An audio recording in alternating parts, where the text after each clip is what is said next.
This is Shaw Mason, and I will break your ankles if you don't tune into Wrestling Cheers.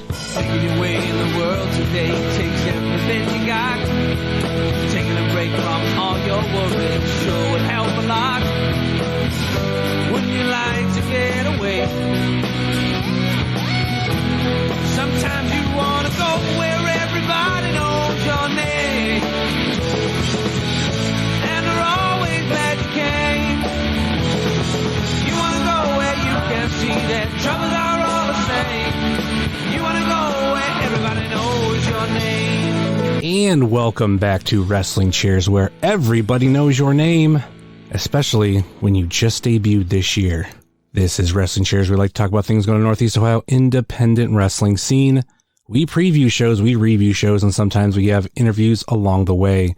This is an interview with Shaw Mason. I'm your host, Justin Summers, and Wrestling Cheers is brought to you by Midwest Territory. Please rate, review, and subscribe your ever listen to this fine podcast, whether it be Apple Podcasts, Google Podcasts, Stitcher, TuneIn, YouTube, Spotify, iHeartRadio, Pandora, Amazon Music, or Podbean. WrestlingCheers.podbean.com. Find us on Facebook, Twitter, and Instagram. Facebook.com/WrestlingCheers, Twitter.com/WrestlingCheers, and Instagram.com/WrestlingCheers. Email, if you so choose, desire, WrestlingCheers@gmail.com. Like I said, this is an interview with Shaw Mason, and we have him on the line right now. Shaw, how's it going this evening? Yo, what's going on? I'm so beyond excited to do my first podcast outside of anything within the AIW Patreon, and I'm stoked. So yeah, for those who don't know, Shaw actually has had his first interview. It was with Dustin Alberti, but unfortunately for anybody outside of the AIW Patreon, you're not going to hear it. So luckily, I have heard it, and I think I contacted you way after the interview, but I hadn't listened to it yet. I was like really behind on podcasts, so after I talked to you about coming on, I finally listened to it. Yeah, they definitely questions we can definitely go over in any forum to let everybody know. I'm very, very happy to answer any questions that Wrestling Cheers brings to the table.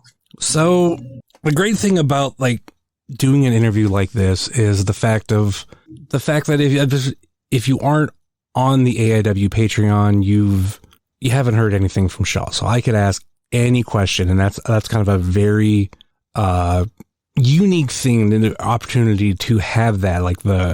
The canvas is blank for Shaw Mason when it comes to a lot of people of background and everything. People just don't know that much, but normally I don't like to ask regular questions, but I do have the benefit of knowing those. And you haven't been an AIW fan that long, correct? I have not.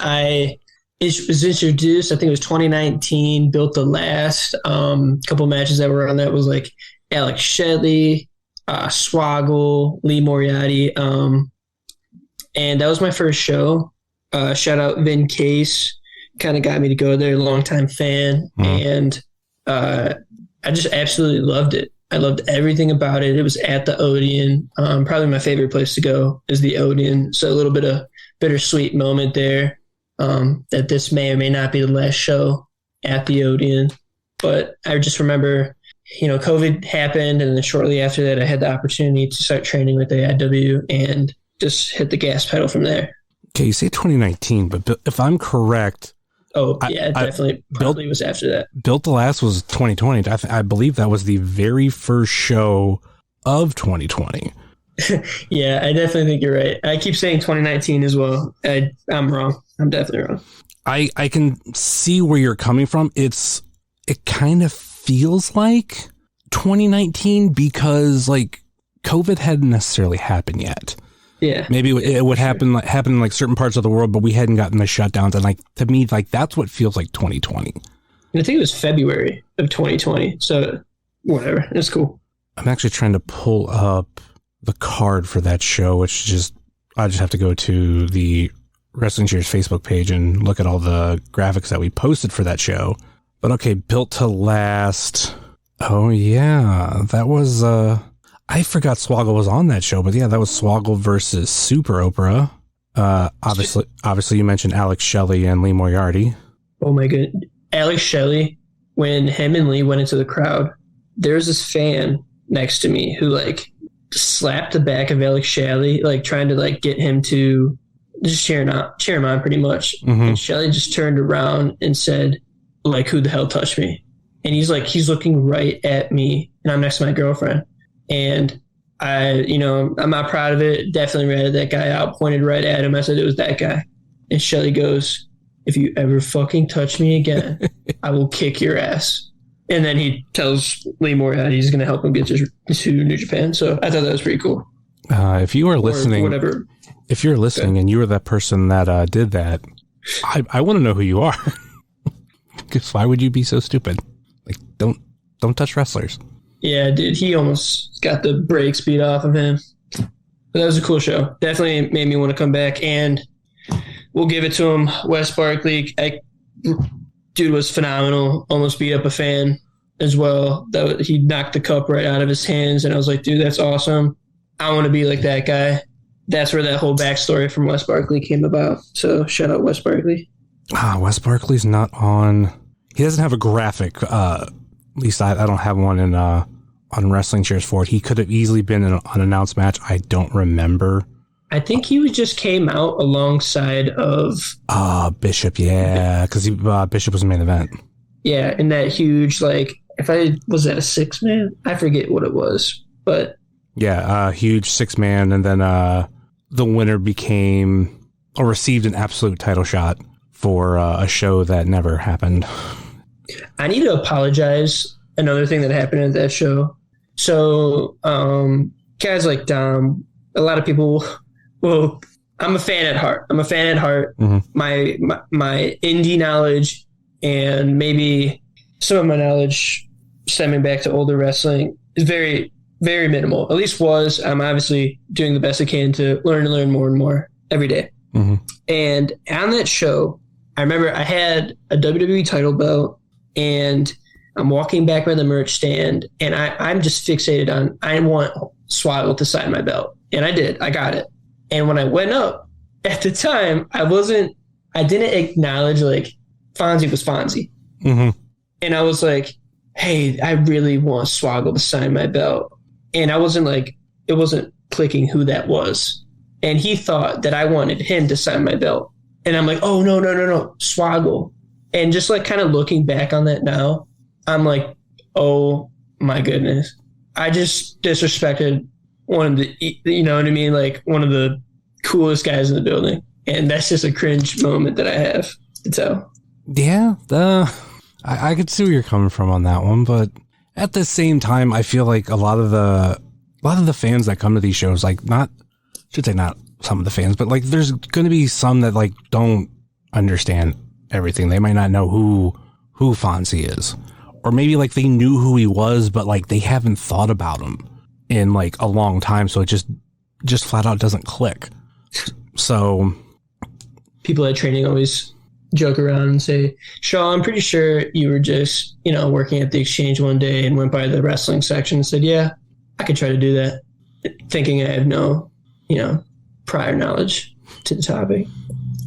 I mean, it's a joke. I've made quite a lot online that the Fairlawn location has a bunch of AIW DVDs. They're all Girls Night Out DVDs, but they're AIW DVDs at the same time.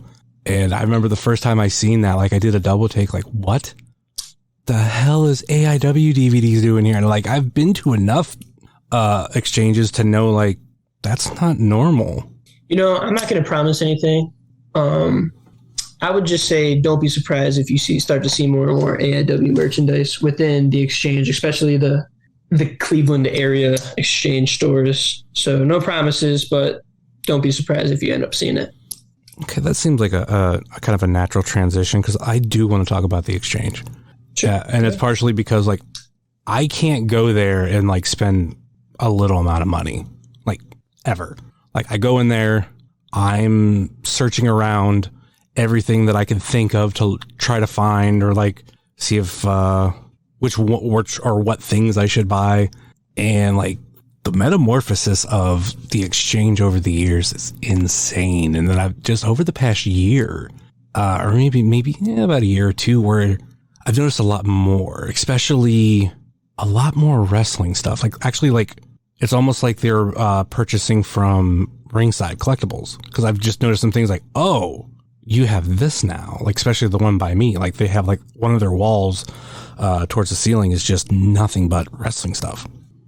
So I would say, at least the one that I go to in Parma Heights per se, when I was like growing up, like there were very little wrestling figures, wrestling DVDs, at least from my memory, at the time that I recall. Mm-hmm. And, you know, growing up, it became bigger and bigger, and more figures, more belts, rings, shirts, whatever you call it. It just seems like, I don't know if it's like, hey, like we could sell this stuff, or I honestly couldn't even tell you what it is, but I'm glad that there is wrestling memorabilia within the stores of the Exchange. Mm-hmm. The fans need it. Everyone needs it. We're perfect for each other. Match made in heaven, to say the least. And then the AIW thing, like that's two companies that I spend a lot of money on every single year, one way or another. Yeah, I don't really know how rent gets paid between investing into, you know, my pro wrestling dream and also seeing my hobbies at the Exchange, working there, whatever it is. So good. I will say, so what is it like working at the Exchange? That's I would bet that sometimes can be pretty interesting. Call me biased. It's the coolest place on earth. Like, oh yeah, whether you're a movie guy, music, memorabilia, game, whatever it is, the Exchange literally has it all. I'm staring at my wrestling DVD collection, my gaming collection, my movie collection, vinyl. Just got into that about a year and a half ago. I love it. The Exchange, if there's anything you can take from this interview that's not wrestling related, please, please, please pick something in your life that you love, and it won't be a job. You will be somewhere that you love, and it makes life.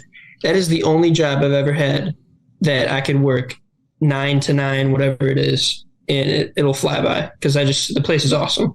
Yeah, it seems like a lot of the workers that I've ever ran into like are having, I don't want to say having fun, but like enough where like, you know, they're chatting maybe about some of the music that's been playing, and obviously that gets picked by the workers and all that kind of stuff. So it's some place I've said that, let's say I would, you know, like win the lottery, or, you know, I'd get a lot of money.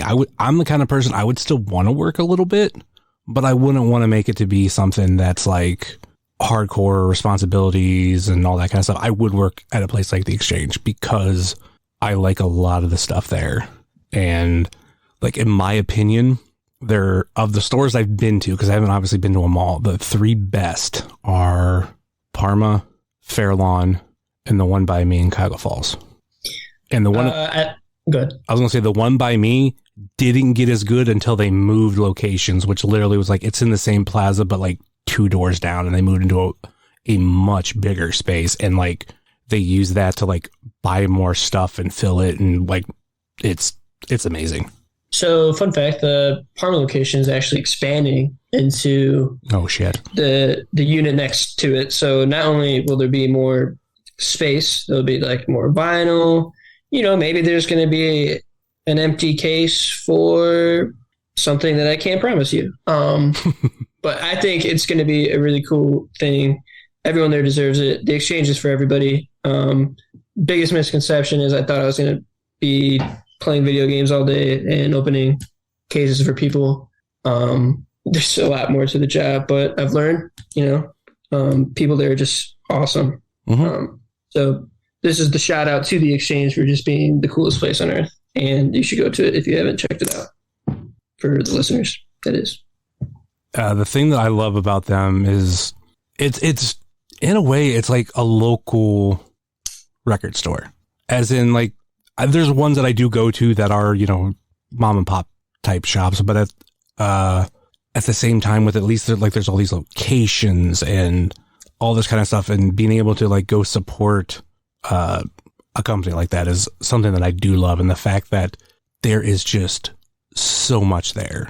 And I've talked about, or even like, not even say I've talked about it, but I know like for my birthday this past year, me and my wife we went vinyl hunting, or I went vinyl hunting. She came with me, and I tried to stay away from the exchange only because like there's some that I've been to a lot, but there were a few like Parma and Fairlawn that I don't go to enough. So I made sure I stopped in at those two, and yeah, spent a lot of money at both of those. Spent money other places too, but stopping at both of those at the end was like just an overload of stuff. And the fact that I love that you can go from store to store to store to find different things. Like if you're hunting for something, like just because one exchange has it doesn't mean the other one will, and vice versa. For sure. And you can definitely get things sent from one to the other. I think what's really cool about the exchange, like it really has that local store feel. You know what I mean? Like we're very close to their customers. I'm just going to use this time because not a lot of people know about this. Like this experience card thing, it's free. Like you just need an email. They don't spam your email. It's like the coolest way to just get points based on anything that you purchase. If anybody's listening to that, please understand that, because there's people that just like, no, I don't want you spamming my email. No, I don't want to pay for it. And it's like, it's such a hassle-free reward card. You don't get many of those these days. Yeah, I don't think I've ever got an email from the exchange. Not that I could. If I did, like it's rare. It's not like Target or Lids or other stores that I go to have some sort of like membership thing, and I get sent a bunch of things. And I'm to a point where some of those I'm canceling or I'm unsubscribing to. It's like, yeah, if I want something, I'll go get it. But yeah, I don't think I get any. You get a free birthday discount. Like you get 20% off on the used vinyl. Man, you spend $100, you just save 20%, $80 right there out the door. So when it does come to vinyl, I noticed when you did the picture of the CDR with your theme on it, that you have a decent collection of vinyl. What are some of your favorite things in there? I really like my hip hop vinyl. I'm not going to lie to you. Okay. Shout out my boss, Dan. His collection is outrageous, and I don't know if I'll ever catch up to him. It's a constant battle. He has things in hip hop. He always makes this joke that he's giving away more records than I've ever collected. So in terms of what I have in there, I got Notorious, B.I.G., Jay-Z, Eminem. I could keep going on about. I'll stop it. I'll just stop there because I could just keep going on. Nothing compared to his. I've gotten into it. It's been about 2 years. I would say I'm north of 250 at this point. And I got probably maybe $150 CDs as well. Got rock too. Hip hop, rock, pop. It's kind of where I'm at. I'm a little bit everywhere. When it comes to my vinyl, though, I am severely lacking on hip hop. Like, I only have, just off the top of my head, if I'm correct, I only have like 2 rap artists. One I have a lot of, and then one I have one of, but like most people have never necessarily heard. Well, I'd say most people, but it's not highly sought after. It's somewhat rare, but it's just not highly sought after. And that's the one I have a lot of is because I'm a huge fan of them. I have a lot of ICP. Crazy thing about their stuff is some of it has really increased in value, and some of those albums I have are worth like $200-$300. So that like blows my mind. But the one that I have that it's only one of is a rapper by the name of Proof, who was Eminem's best friend. And it's it's a album I've had since like 2000, I want to say about 2007-ish. Like, I know I bought it after he died, but it was just because like I didn't have like, I only had his full length album. Man, we could talk after the show of what you want for that. No. I will. Awesome. I will never sell Proof's Electric Kool-Aid Acid Testing. That was an album that was only released on vinyl. Not even an album, just an EP that was only released on vinyl and MP3. Like, he released it on his website at the time. And when I mean, you can find it. It's I know on eBay, and it's not super expensive because people aren't like clamoring for like Proof. Like, if something like just out of nowhere just blew up about him, and like all of a sudden people were wanting to buy some of his albums and mixtapes and all stuff like that, which I have a bunch of. Like, actually, me and Isaiah Broner have talked about Proof. But if all that would happen, like, yeah, people would go crazy for it and the value would just skyrocket. But I want to say you can get that on eBay for maybe about 50, and even that I'm not 100% sure on. But yeah, it has a sentimental value of number one. I've always loved Proof. It was one of my first vinyl albums that I had. I consider it the one that started my collection, because I did have like 2 other albums, but I can't remember which one I bought first, but I was always more proud of the Proof one. And before I had a record player, I didn't buy one until March. But all these years, like if I had them, they were just used for like decoration or whatnot. But then I got into it more this year. But at the end of the day, like I was kind of saying, like I'm really lacking on rap. And it's something I've noticed. And I'm like, damn, like I have rap albums on like CD, but not as much on vinyl. I think I want to get Dr. Dre Chronic 2001, because I've seen that at a record store in Kent. Got that hanging on my wall. I want Eminem albums, but I don't want like Curtain Call. Like I want the full length albums. And that's actually one thing with me with vinyl. I try not to buy a lot of like greatest hits albums type things. Like I want the full length studio albums. Honestly, it depends. Like certain artists like Eminem, I'm going to want everything he released. Mm-hmm. Notorious B.I.G., everything he released. Jay-Z, I don't know if we're ever going to get there, but something like that. Mm-hmm. But there are also like artists where like, you know what? Maybe you got to settle for greatest hits. You know what I mean? I'm trying to think of ones that I'm willing to accept. Like in my collection, outside of like, there are ones that I was given as gifts.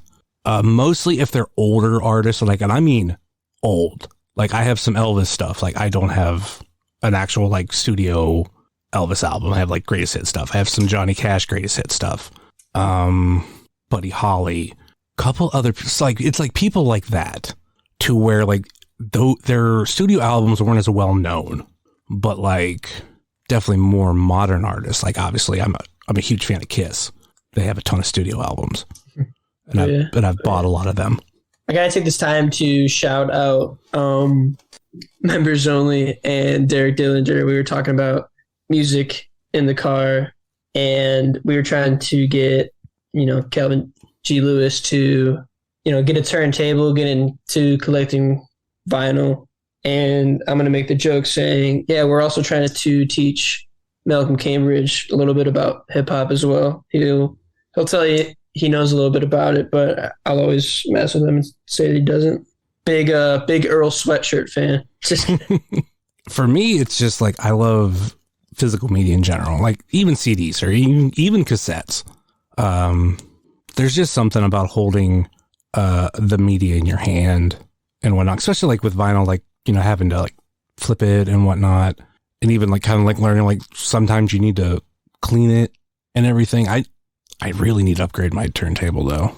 I just shitty one. Good. What do you got? Like I got a Sony, and it's basically I didn't buy it like normal type thing. Like I bought it off of someone on Facebook, so I don't know the exact how much it's worth, but I know like it doesn't have a counterweight, and that's kind of what I've learned is a big deal. And like it's good for a starter, but I'm gonna need to upgrade. Yeah, I got a Sony too.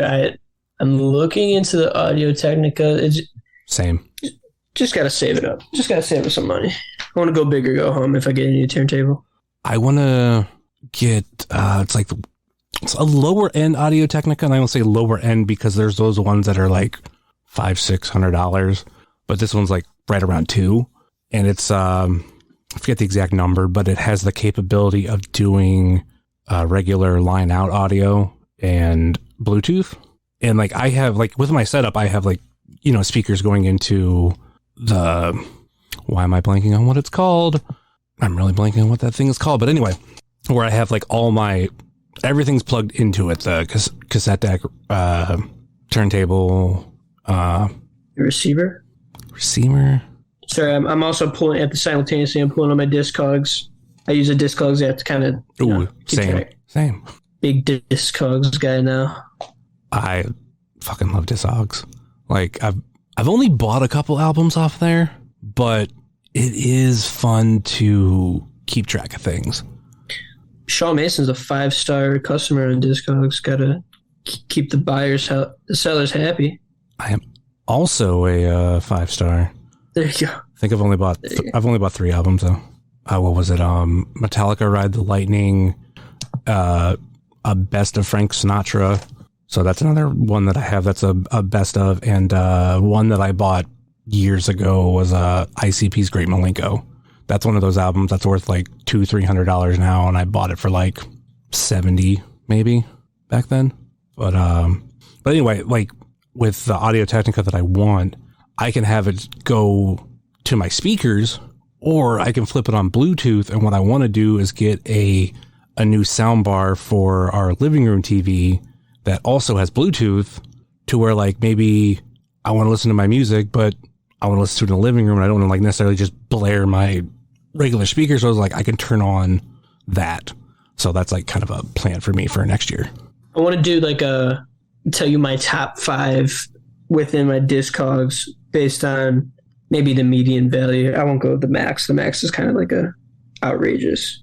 Got to get I want to let the listeners know what Shaw Mason is spinning on the weekdays and weekends.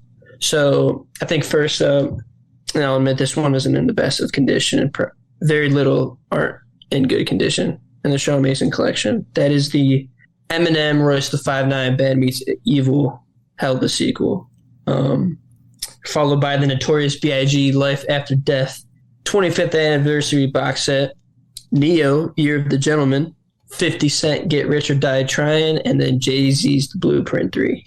Those would be the top 5. Top 5 worth, or just top 5 you listen to?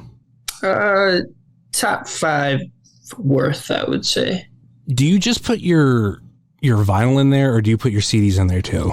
I do put my CDs in there now. Yeah. Yeah, I love the fact that there's the barcode reader. So it's just like scan the barcode, throw it in, because that's whenever I got finally fully into Discogs, because I used to just use it as to keep track of stuff I was looking for. And then it turned into like, I'm going to log all my stuff. So I just sat here one day and just like took the barcode scanner to everything. The only thing except for some of my older vinyl with no barcode, like that was a little harder, obviously, because you got to type it in. But other than that, just like scan. Oh, it's this one. Scan. Oh, it's this one. Scan. Oh, it's this one. And yeah, I got a ton. Like my collection is worth, according to Discogs, the median one, the one in the middle, 4.6 thousand. It says it can go as high as up to 9.7. Nice. I think it's a unspoken rule that we don't say the max and medians. But I guess if we're doing it, I got nothing to hide. I'm at median just under 7,000, maximum 14. Nice. I really tried to make sure that because there's like probably so many different prints of everything. Mm-hmm. Really try to make sure that everything's as accurate as possible.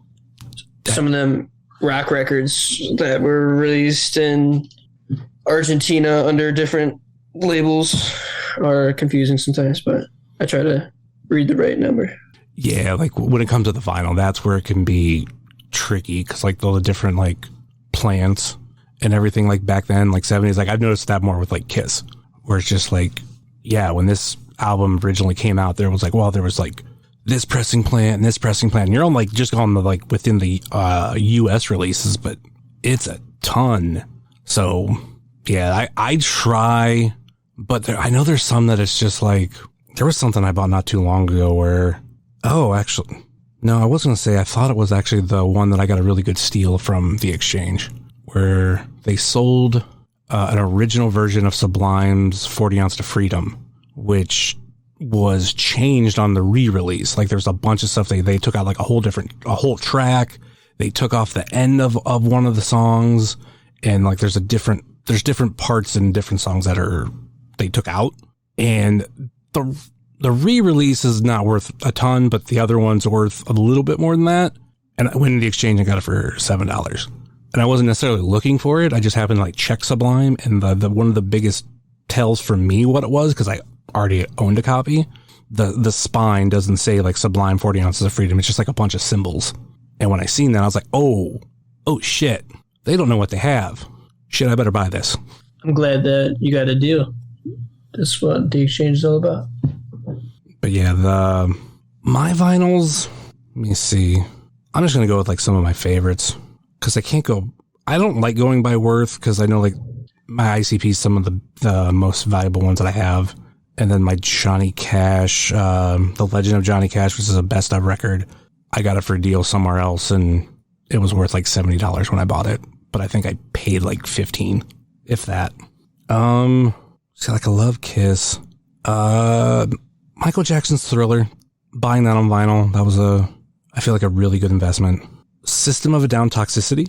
Bought that not too long ago and I listened to it and I forgot how much I really enjoyed that album. And I'll go with Johnny Cash at San Quentin. I'm a huge fan of that album. Nice. Like I own it, like 2 copies of it on vinyl. Only reason why I own 2 is I have one that I bought and then my dad gave me his copy shortly after. And I was like, well, I'm going to just keep them both. And then I got like an extended version on CD and then the entire concert on box set on CD. That's a little taste of what I got going on, but I need to really work on my rap. But I think some of the albums I looked at, I remember being like really expensive. Like I want to say the Machiavelli album was pretty high. I say pretty high, like it might have been like 50. Yeah, I think we stocked that brand new, a reissue of it. I can't remember the price off the top of my head, but I thought it was like 38. I'm probably wrong, but yeah, Universal just kind of rose their prices, so everything's kind of It's a dangerous game. Oh yeah. And the crazy thing, like vinyl never really died. Like it's just not as many people were collecting it, but it was still like collectible. And then over the past like decade or so, it's gained in popularity again. And even to the point of like a place like the Exchange, like when I was going there as a kid and a teenager, they weren't selling vinyl. And then now they are. And then you have some that also sell VHS tapes. And I love that too. They definitely, if I'm not mistaken, vinyl has outsold CDs the past few years. Yes. I do believe you're correct. And that's absolutely awesome. I'm all for it. I don't want CDs to die, but I don't think they are. It is the crazy thing you have with a lot of the physical media is when you see something just raise in price. One of the things that I've mentioned a lot is this particular movie is not available on streaming anywhere. You can't even like buy a digital version. So when it's at the Exchange, it's, if I'm correct, I want to say $70 on DVD. And that is a pop classic known as Spice World. Hey, you can always bring in trade to apply towards that purchase.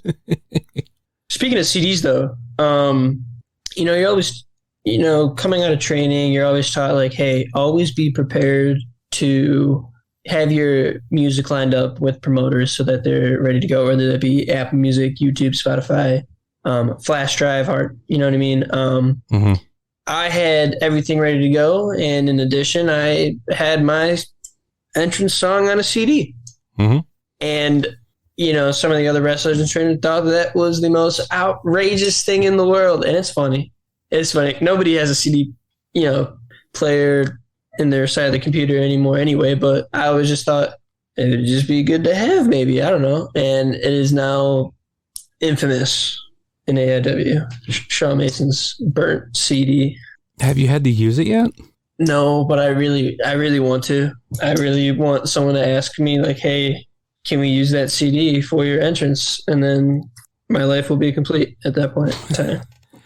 I look at that as you're being prepared. Like you're prepared for anything. Well, as long as you have like available on flash drive and other things too. Like it's covering all bases, because I could only imagine you're going to work somewhere where they will be working off of a CD player. I mean, hey, if I have my entrance on all formats, but I forget my wrist tape, 1 step forward, 2 steps back, maybe. But yeah, I try to be prepared. I try. What's your favorite album on vinyl? Pick one. My favorite Eminem vinyl? No, just favorite album on vinyl? Oh, album on vinyl. That's hard. I love Year of the Gentleman. That's something that I listen to The Exchange a lot. I'm very proud that I own that album. I love Get Rich or Die Trying. I need to buy that one on vinyl. I love Recovery. I need to buy that one too. When the Smoke Clears, 3 6 Mafia, that's great. Get Ready to Die. The Black Album, Blueprint. Oh my, I really could just sit. I could just sit down and just go on and on. Music is awesome. It was 2 years ago, and I'm just grateful that I don't know everything there is to know by far. I'm very surface, but I'm very, very appreciative of the history of the world of vinyl, rock, hip hop. Like I love it. I'm trying to learn more and more as I go. This is great. It's awesome. Okay, now that you're a wrestler and you've watched more of like older wrestling, have you delved into the John Cena rap album or the Macho Man rap album? So I own John Cena's rap album on CD. I do not have the Macho Man CD, but I've listened to both, and phenomenal. They're both phenomenal. I actually have the Macho Man album. That John Cena album is where my inner Swaggy B came through at the Winchester. I mean, I figured that whole thing, definitely there was like, some Cena there, but just talking you here, like your music taste, like there was also like your music taste bled through there too. I would say a lot of my music taste comes from my mom. I'd say a lot of like what I collect kind of comes from the people I work with at the Exchange, especially my boss. It's just kind of just really who influenced what I would listen to, and then got a collection over the course of time. What was the last album you bought? The last album I bought was 8 Ball and MJG's Greatest Hits, but that's not the only album I have by them. But I did buy their Greatest Hits. I don't know if I'm proud to admit, but I did just get another Justin Bieber album. Yikes! I shouldn't have said that, but I did. I mean, show me. You're at that age where like when you were really young that he was popular. Shawn Mason is just. I have a lot of interest. That's who I am. I mean, when it comes to music, I mean, whatever makes you happy. Like, I'm not a Bieber fan, but I grew up listening to, and I still like them. I like Spice Girls. Recently, like, rebought their albums on CD. I need to buy. Gotta get their Greatest Hits picture disc. We got that at the Exchange. I don't want the Greatest Hits picture disc. There's the they re-released their 2 albums for the 25th anniversary for both of them. Like, we're now to the 25th anniversary of Spice World that was released very recently, like within a month or about 2 months, I want to say. Like, I want to pick those up, but like I listen to those, more of a modern music for me is, and especially it is like pop. Like, I love Billie Eilish. I think she's fucking awesome. And I don't care what anybody says. And actually her song with Justin Bieber might be one of my favorites. Definitely got to get that Billie Eilish on vinyl. I have them all on vinyl. I have them all on vinyl, all on CD. Yes. Nice. I want to buy her first album, another copy of it. I want to get the Target exclusive because it glows in the dark. And I am a sucker for glows in the dark stuff. So that's on my list to like rebuy. But yeah, I got all 3 on vinyl and all 3 on CD. That is what's up. happy for you. I'm happy for you. So going back to your Calling All Skeletons character, like I said, it seemed like your music taste did come out there. Was this your first idea, and like how did that all come about for you? I had a few ideas that I wanted to pitch, and I wasn't sure what we were looking for this show. I knew it was going to be fun, no matter what it was. And I'll just put it to sum it up. I probably annoyed a lot of people with my paper of ideas of what I could be doing for that show. All got shot down. And then I was just like, there's kind of just like this locker room nickname that I kind of had. It was Swaggy B. And that was before everyone found out how annoying I was. And I was like, all right, I'm going to be like John Cena, Thugonomics, call me Swaggy B, and I'm going to freestyle. That was a joke. It started off as a joke, but that ended up being the one that we went with. And I had fun doing it. I wish I would have done maybe a little bit better of a job, but I did have fun doing it. What do you mean you think you could have done a better job? What was it that you didn't think you did a good job on? Man, I definitely baffled my words out there, but I kept it cool. I kept it confident.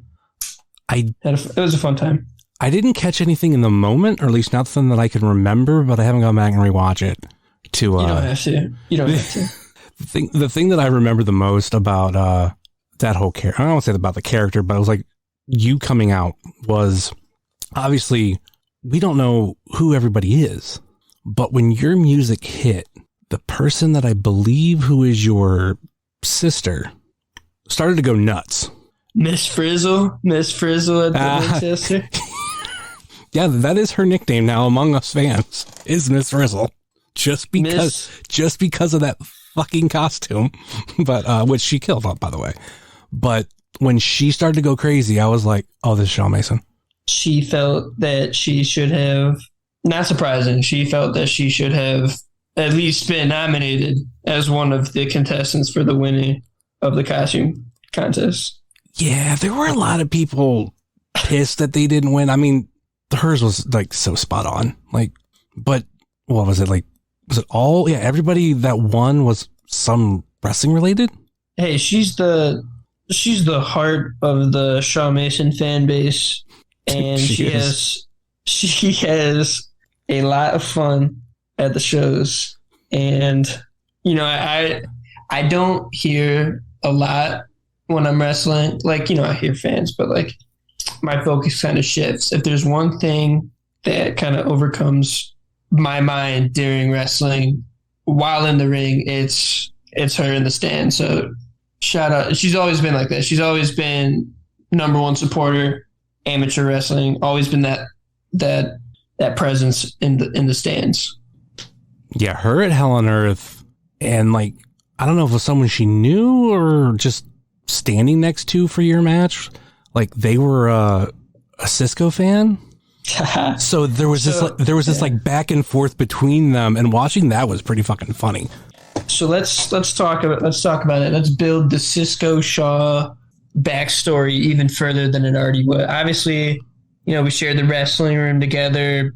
That fan of Cisco's actually went to I think it's nursing school. I think that they went to nursing school with my sister. So not only do me and Cisco got backstory in the ring, we got fans going at it one-on-one that went to school with one another. And it was awesome. I'm not going to lie. I was wondering, because it was like, I feel like they know each other, but like they're so like against the other wrestler. So what the hell? But yeah, that was very funny to watch, because I wasn't too far from him. Hey, I'm sorry if she may have taken anyone's seat that show. I want to say sorry to that, but hey, she was having a great time. I will say that. I saw a lot of fans having a very good time. So that show was very memorable, and I'll never forget that. I can't wait till we go back to Four Sports. That's going to be a great time. Yeah, I do enjoy that venue, especially with like how spacious it is. Because that's a pet peeve I have of certain venues where they just gets too crowded, and I never feel like that there. Yeah, I hope that I can't help but think about the Odeon. I hope that something works out there. Because that's somewhere that we debuted. That's might, come the 30th, that might be it. I mean, if this is the end of the Odeon era, your class is going to be the only class to debut there. No other class has. The rest were either the very few that I think that debuted in Turner's Hall, if at all, can't remember. A lot of them debuted at Mount Carmel. You have the Bitcoin Boys and Bulking Season that debuted at Cold Horton Brewery, and then you have your class. Members only also, I mean, they weren't officially a class, but they did debut like separate from everybody. They got such a big pop on their debut. That was awesome. I'm happy for them. Yeah, they were two dudes that, you know, we've just seen around for a while, and they also had that like pre-debut where they went at the Canton Street Show, but then they got to debut at the Odeon like not that long after that. I can't remember if it was Sunny Days or the Danhausen Show, one of those two. But yeah, they've in their short time in AIW, they've built up a fan base, and it's pretty cool to see. They are just an outsider looking in. They are a very talented tag team with, oh man, they're just so fun to work with. And dude, I just speak so highly of them.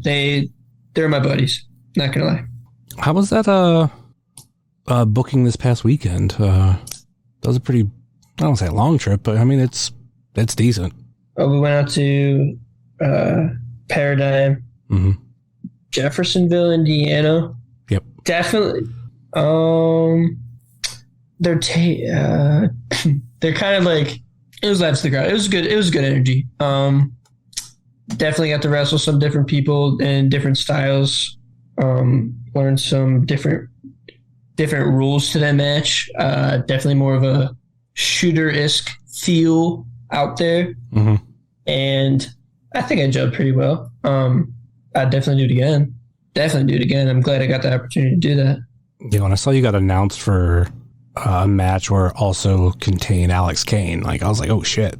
So I think the card got switched around a little bit, and I didn't wrestle Alex Kane. I don't know how that was necessarily made up. It wasn't a tournament or anything. It was more, I can't really speak much on it because I truly just don't, I didn't know the big picture to it. But I did end up getting, it's not a title match per se. It's more like for like a medal. Came up short, but you know, I'm coming back. I need more medals. Oh, was it the Midwest Territory chain? I believe that is what it was called. I believe that is. Again, I'm still learning kind of what I'm coming up against. That was a new territory for me. I just know that I really, really, really want to go back.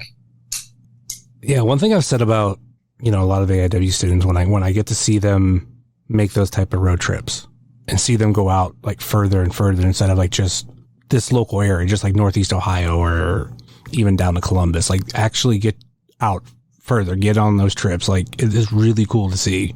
You know, there are those wrestlers that, you know, stick within a small radius, or maybe they just work AIW or whatever company they're a part of, and like that's it.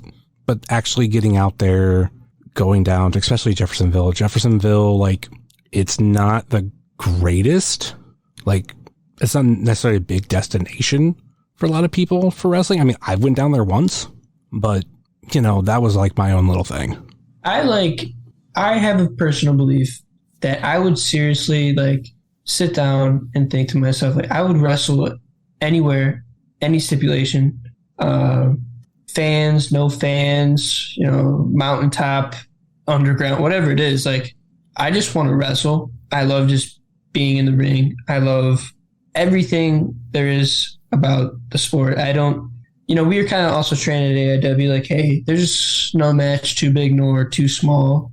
And the focus is like, how can we tell a story? How can we have a great match and do everything within that wrestling match to as perfect as we can get it as possible.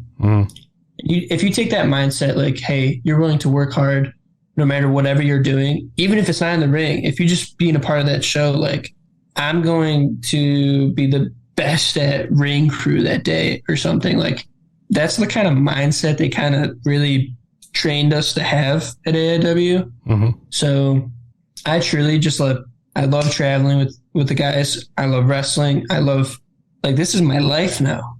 And like I was saying before about, I'll bring the exchange back into it.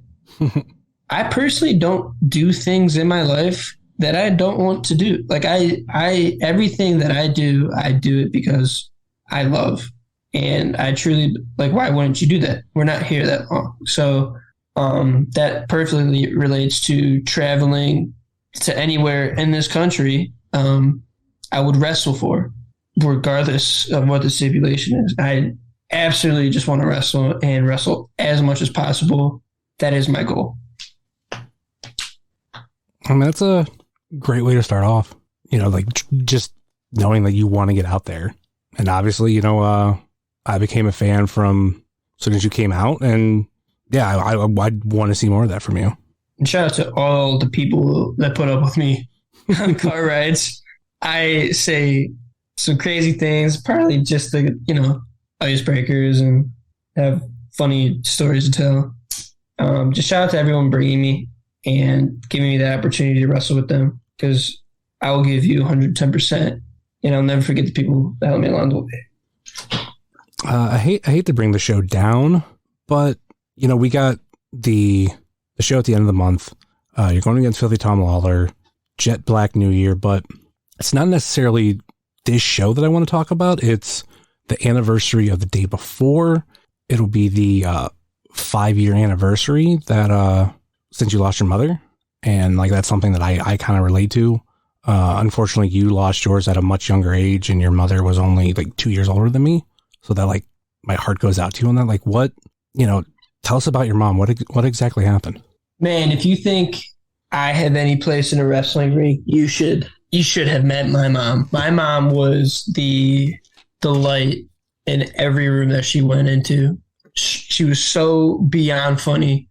It doesn't matter who you were, she would connect with you. But yeah, I was at a senior year. You know, she, like I said, she had me at 16. So I was 17 when she went. I think so. Math, 33? I don't know. Mm-hmm.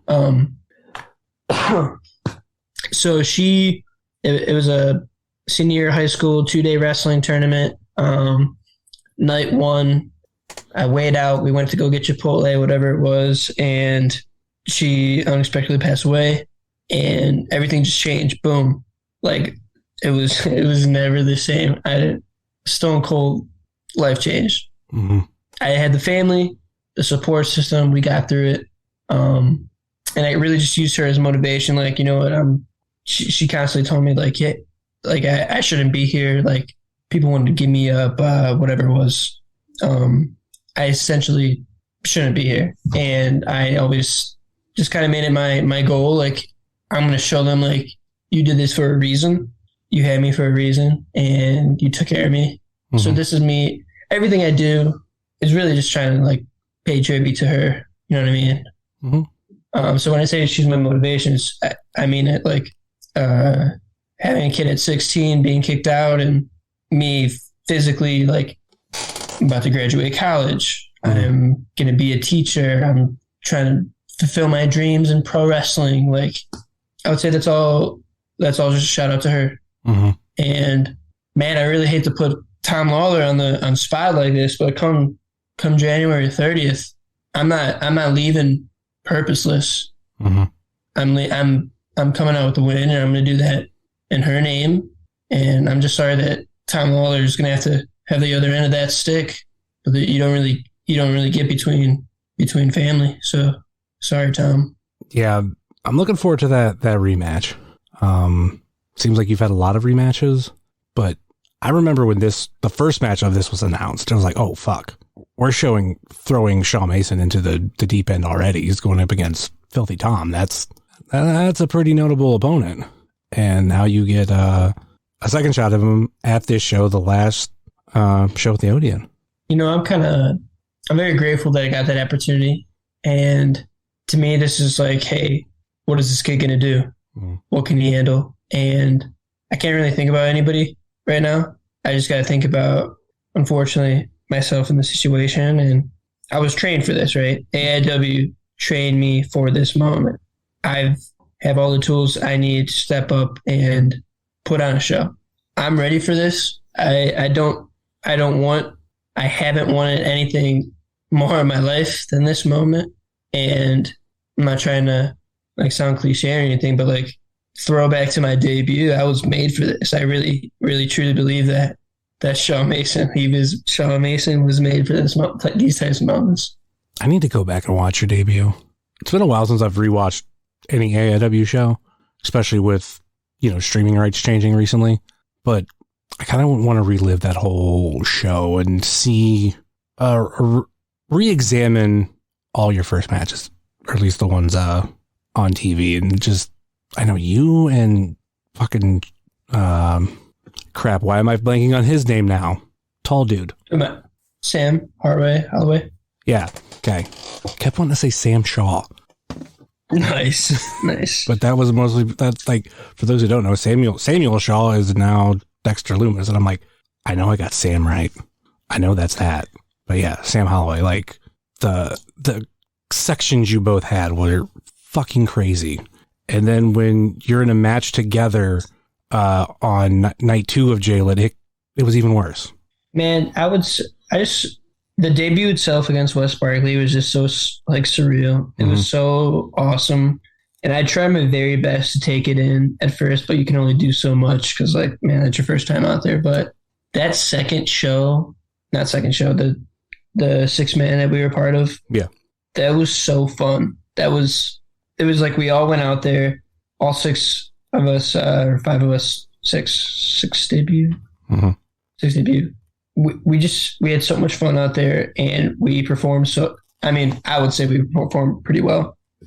Not sure what the critics are saying, but it was just such a fun time to be out there. And that definitely confirmed that I wanted to do that for the long run.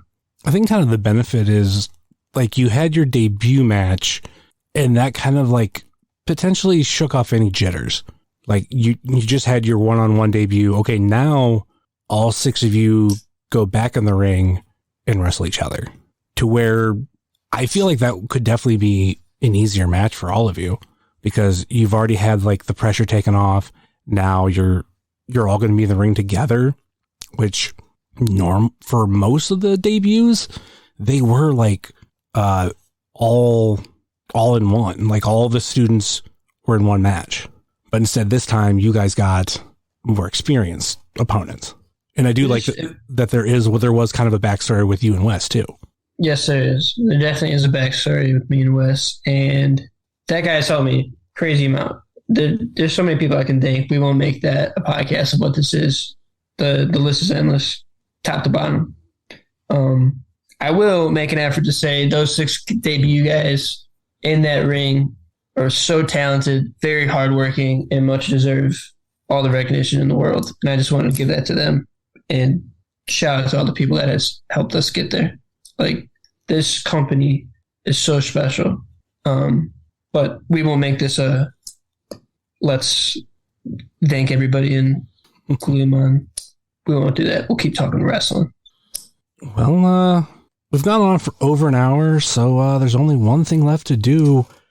And we got to get into the Fave 5 questions. Let's do it. That is the wrong button. Hey, this is Booker T, 5-time champ, and this is the Fave 5 questions. Now, can you dig it? All right. Let's start with coffee or energy drinks? Coffee. I can't drink energy drinks. I don't know what it is. Makes my heart act weird. Coffee doesn't do that to you? Oddly enough. So basically what it is, I drink an energy drink, I'll have a panic attack. Okay. Obviously it's all mental. Mm-hmm. Coffee, I get every single day. I don't know why there's a difference. There's just a mental difference. Do you have a favorite brew? I get from Dunkin' a large iced coffee, 4 mocha, 3 cream, 3 sugar, and then I go next door and I get my girlfriend's coffee at Starbucks. We have a Romeo and Juliet type thing going on, Dunkin' Starbucks rivalry. Yeah, I think we talked about this 2 weeks ago. I'm the opposite of both of you. I'm a Tim Hortons person, but I don't really like coffee. I just like Tim Hortons food. I don't think I've had Tim Hortons. I'm not opposed to trying it though. There's one in Akron. Not that far from the Shrine, but it's also not super close. But it's the only one in Northeast Ohio. The next closest one is in Ashland. There used to be a few more, but they all closed, sadly. Fair enough. Question number 2. Step Brothers or Talladega Nights? Step Brothers. Shaw Mason quotes Step Brothers on the regular for the good and the bad, and that movie's always funny every time I watch it. Not that Talladega Nights isn't. Step Brothers is just superior, at least I think. I'm more Talladega Nights, but I feel like they're both funny. They're both great. I've always said I just prefer Talladega Nights because you add in the element of NASCAR. For some reason, I think just makes it funnier. Like whenever there's that one wreck in the movie and they interrupt it with an Applebee's commercial and then come back to the wreck still happening. Like, I don't know, that shit's funny to me. And the shake and bake and all, like I can quote that one a lot. So I'm about to bury myself here, but while being trained at the exchange, my boss asked me, what movie is better, Karate Kid or The Goonies? And at the time, I hadn't watched the original Karate Kid, not the Jaden Smith one. I hadn't watched the original Karate Kid, and I said, oh, The Goonies. And that was collectively among the employees the wrong answer. And I kind of got buried at the exchange for a temporary time. So I don't know if that is the same on the same level as that question. If it is and I'm oblivious to it, I'm sorry. No, because it's just there's no right or wrong answer. There's people that like Step Brothers more and there's people that like Talladega Nights more. And yeah, I don't think there's any wrong answer. When it comes to that one of Goonies and Karate Kid, I didn't watch Karate Kid until I think it was last year. And then I didn't watch anything else until earlier this year. And I watched 2, 3, and all of Cobra Kai. Like I went on like a little binge of it. And I'll probably say I kind of like Karate Kid more. Karate Kid's awesome. That's really good. But I also say I like Karate Kid 2 more than 1. But it's mainly because I knew most of the stuff about 1. So there was no like real big surprises or anything to me. Like it was just, I was just finally sitting down to watch it. But with 2, I became a huge fan of Chosen because I was like, this dude is more of a badass than Johnny. Why does everybody love Johnny so much? Give me Chosen. So when Chosen ends up coming back in Cobra Kai, like I went nuts. Like, yes, he's fucking back. I'm glad that you like that. All right. Question number 3. Favorite video game console? Oh man, this isn't fair. This is not fair at all. So I'm currently on the PS5. I play the PS5. As to what the best video game console is of all time, I would say right now there's a tie between the Xbox 360 and the P2. Personally, I don't know which one to pick. I don't. I can't. I'm more of a retro person, or what I grew up with, and like I'm Super Nintendo. I have a lot of nostalgia wrapped up in it. I love that system so much.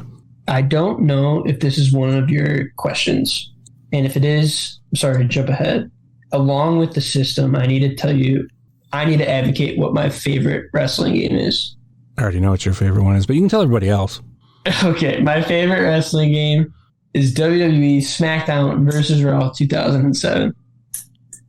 The only flaw with that game is probably the control and the stamina system. But Shawn Mason's music's also on the soundtrack. So I want to say I owned 06. I think I owned 06. John Cena, Batista on the cover. Yep. And I owned it on PSP. I'm sorry to hear that. Yes. For a short period of time, I owned a PSP. You know what? There were some fun games to it. Eventually, I kind of lost interest in the system and sold it, but it's like the concept of it was definitely ahead of its time. Yeah, and I bought mine for like fairly quick. Like I think it was out like a short amount of time. I have to double check when it was officially released, but I bought it in like June of 2005. So it was like fairly new. And there was like a Twisted Metal game for it that I loved because I love Twisted Metal. Midnight Club Dub Edition. That was a fun game. I loved the hell out of that. And then there was like some other stuff, but Yeah. That's about when I was getting in, like when I was first exposed to wrestling. Yeah. Yeah, and technically with the Fave 5 question, there is no working ahead because I have so many. Like, and Nice. I'm just picking from a list of what I want to ask. Cool. I'm gonna ask a new one. I got this one off of Instagram. A friend of mine that people know that I've mentioned her before.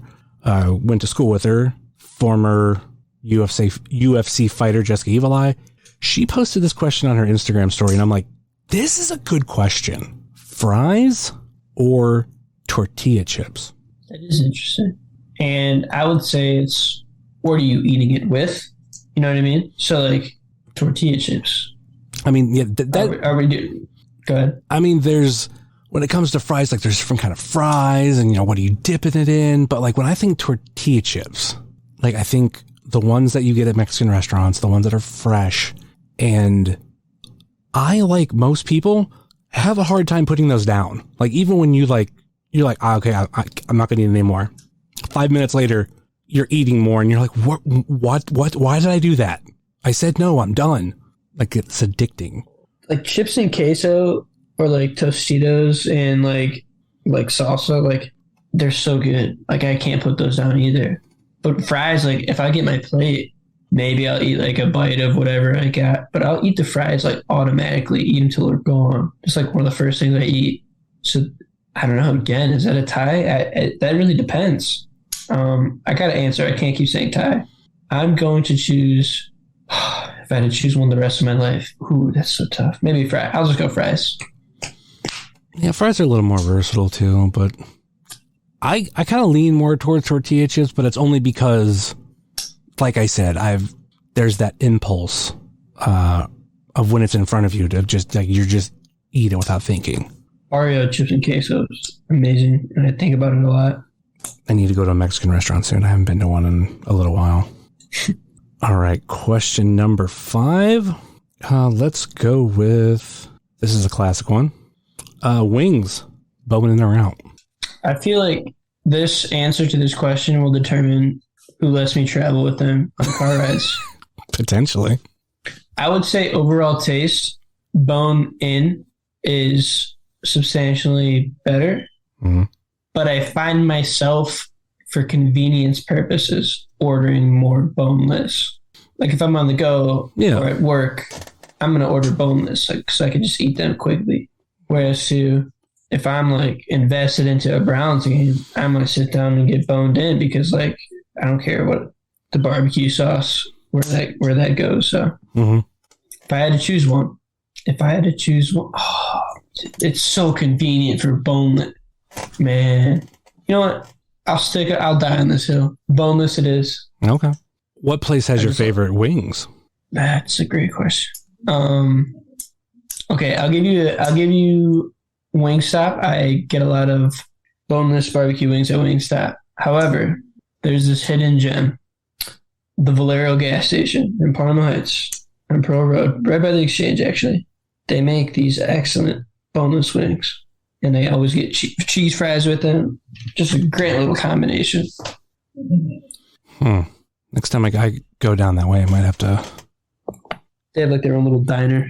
Yeah, at the Valero.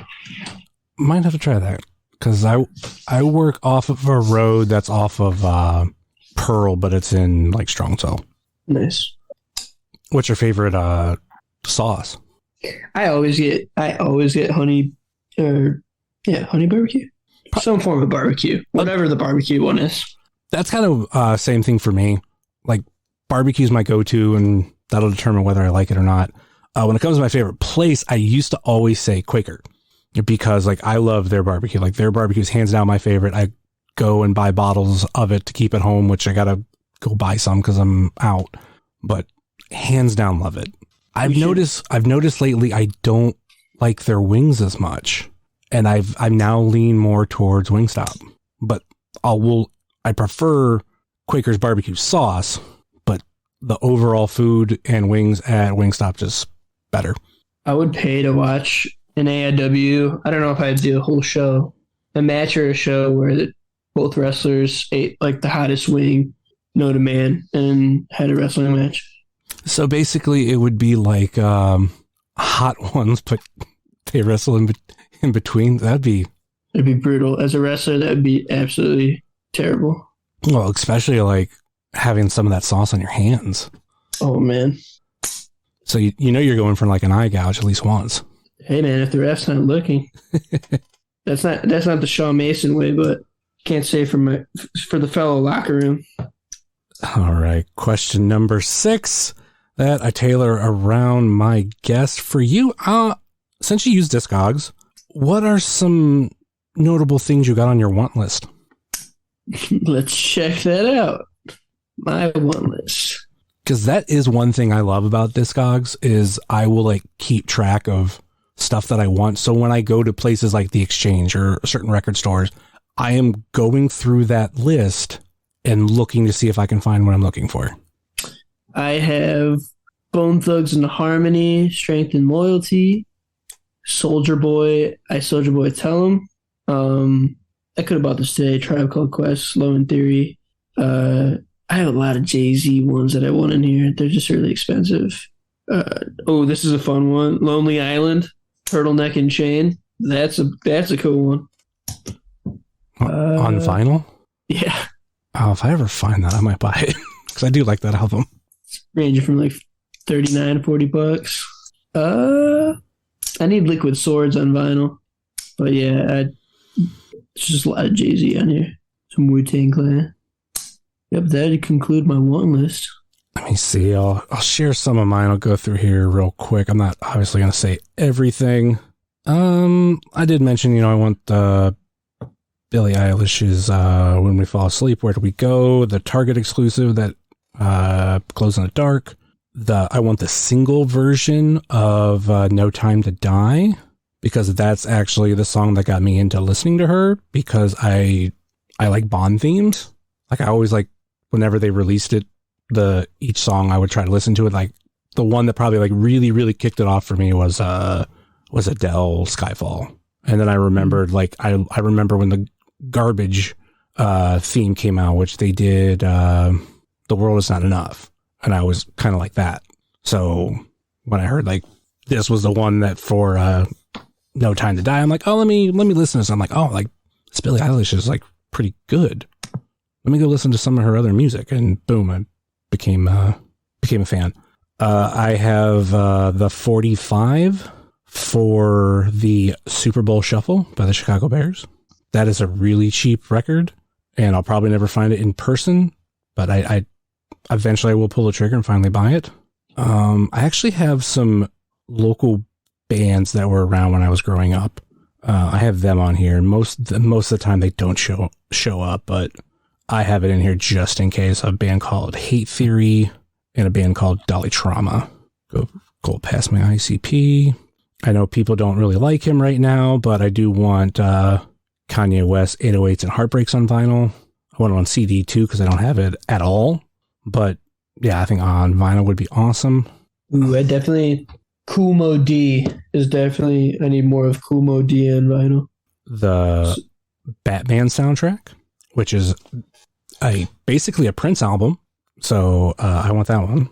And what's the last mention last? Oh, since this is wrestling related, Power Driver, the wrestling album 2. I want that on vinyl. I have it on cassette, but I think vinyl would be really cool. And that one I could get whenever. I just waiting to pull the trigger.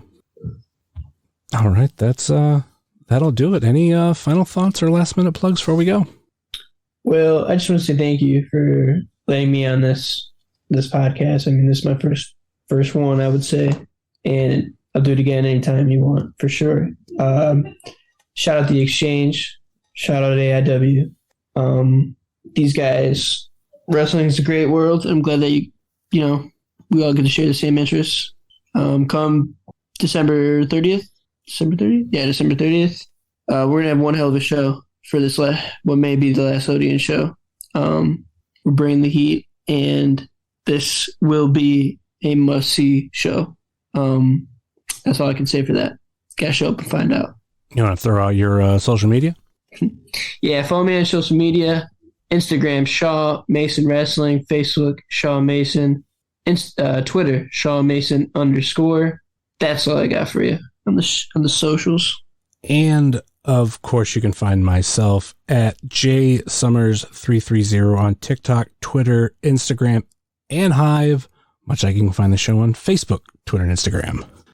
Facebook.com/WrestlingCheers, Twitter.com/WrestlingCheers, and Instagram.com/WrestlingCheers. Email, if you so choose, desire, WrestlingCheers@gmail.com. Like I said earlier in the show, please rate, review, and subscribe your Everless is Fine podcast, whether it be Apple Podcasts, Google Podcasts, Stitcher, TuneIn, YouTube, Spotify, iHeartRadio, Pandora, Amazon Music, or Podbean, WrestlingCheers.podbean.com. And all of those links are in the show notes and under the link tree link. Check out our podcast friends such as Pod Van Dam, Super Fantastic Podcast, It's Evolution Baby, The IndieCast, Sobros Network, Biff Radio, GameWorks Podcast, Powerbomb Jitsu, Spotlight Series, Fully Posable, Positively Pro Wrestling, IWTV Guide, If You Catch My Grift, At Odds with Wrestling, Marks with Mikes, X-Over, The Powell Driver Podcast, Tornado Tag Podcast, The Uncut Wrestling Podcast, This Ends at Prom, and Porch Talk. And check out our other non-podcasting friends such as The Mystery Men, Redline Radio, Mouse's Wrestling Adventures, VHS Party Tonight on Instagram, Danger Zone Video in Joliet, Tennessee, Heart of Gold, Toy Hio Toy Show, Time Capsule Toys, Stay Tough, Smokin' Jay's Barbecue, JCP Designs, Midwest Territory Southern Underground Pro, and the official graphic designer of Wrestling Cheers, Moy Boy Designs. That will do it for us here on Wrestling Cheers, where everybody knows your name. And the exchange, I will be sending you a bill for all those plugs. Later.